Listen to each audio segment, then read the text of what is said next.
Assalamualaikum warahmatullahi wabarakatuh. Halo teman-teman, perkenalkan nama saya Lisna Mailawati dengan NIM 202048040. Saya berasal dari program studi pendidikan guru sekolah dasar Universitas Patimura Ambon.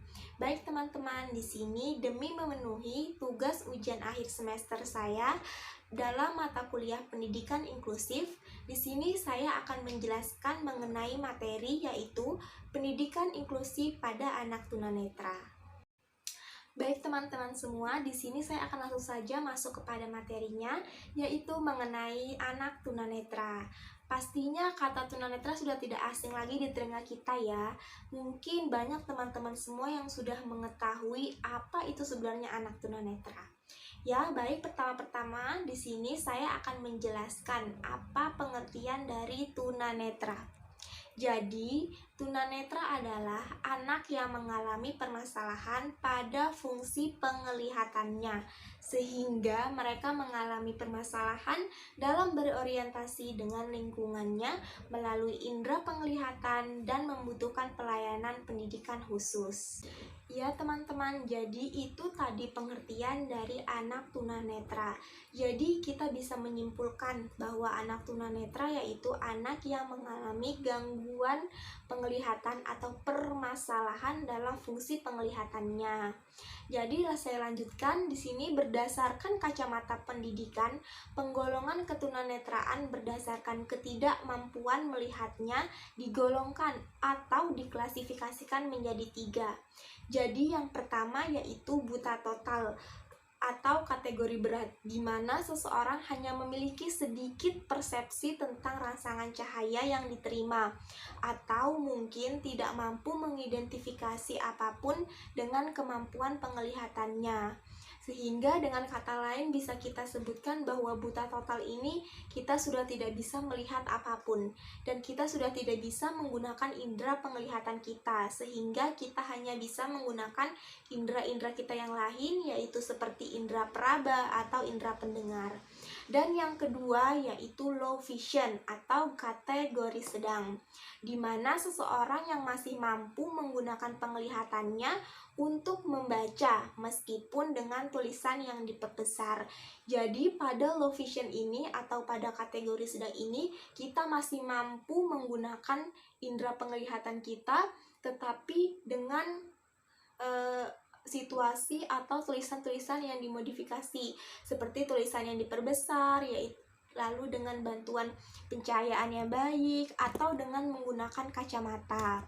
Lalu yang ketiga yaitu buta fungsional atau kategori ringan, di mana seseorang yang masih mampu menggunakan penglihatannya tetapi mengalami gangguan pada situasi tertentu.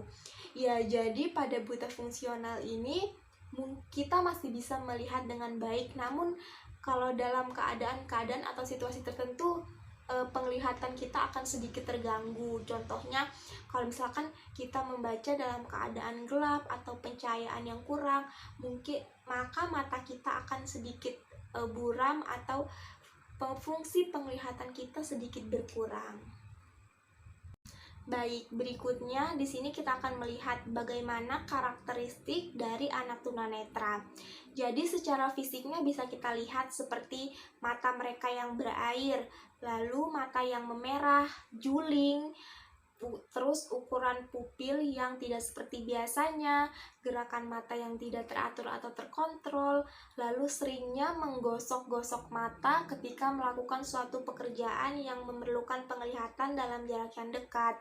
Lalu ada juga mereka suka memejamkan atau menutup sebelah mata atau mendongakkan kepala ke arah depan apabila dia mengalami kesulitan dalam melihat suatu objek. Selanjutnya, mereka selalu melakukan gerakan wajah yang tidak biasa. Dan yang terakhir, mereka tidak mampu mengambil dan meletakkan benda kecil pada suatu tempat dengan baik. Ya, itu tadi beberapa karakteristik yang biasanya dialami oleh anak tunanetra atau anak yang memiliki masalah pada fungsi penglihatannya. Ya, berikutnya di sini kita akan melihat apa sih alat-alat yang dapat membantu anak tunanetra dalam hal kebutuhan pendidikannya. Jadi teman-teman semua, di sini ada beberapa benda yang dapat digunakan anak tunanetra. Seperti ini. Seperti bisa dilihat di samping ini. Ya, berikut ini adalah cara yang dapat kita gunakan sebagai guru atau sebagai pengajar dalam mengajari anak tunanetra atau anak berkebutuhan khusus, khususnya pada anak tunanetra atau anak yang mengalami gangguan pada fungsi penglihatannya.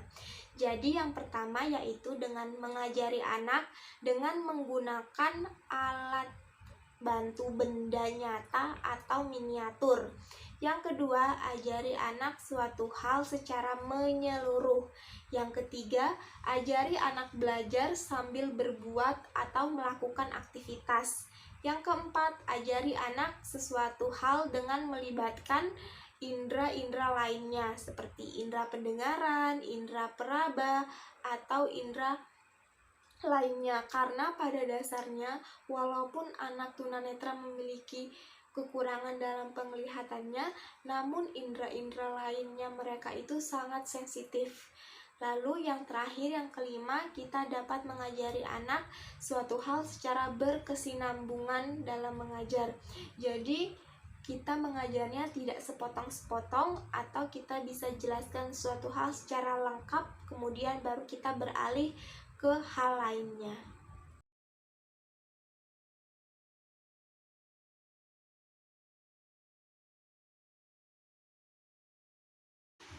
Ya, itu tadi penjelasan singkat saya mengenai anak tunanetra. Apabila ada kekurangannya saya mohon maaf, dan semoga materi tadi bisa membawa pengetahuan kita lebih lagi. Di sini saya mengucapkan terima kasih kepada teman-teman dan saya akhiri. Wassalamualaikum warahmatullahi wabarakatuh.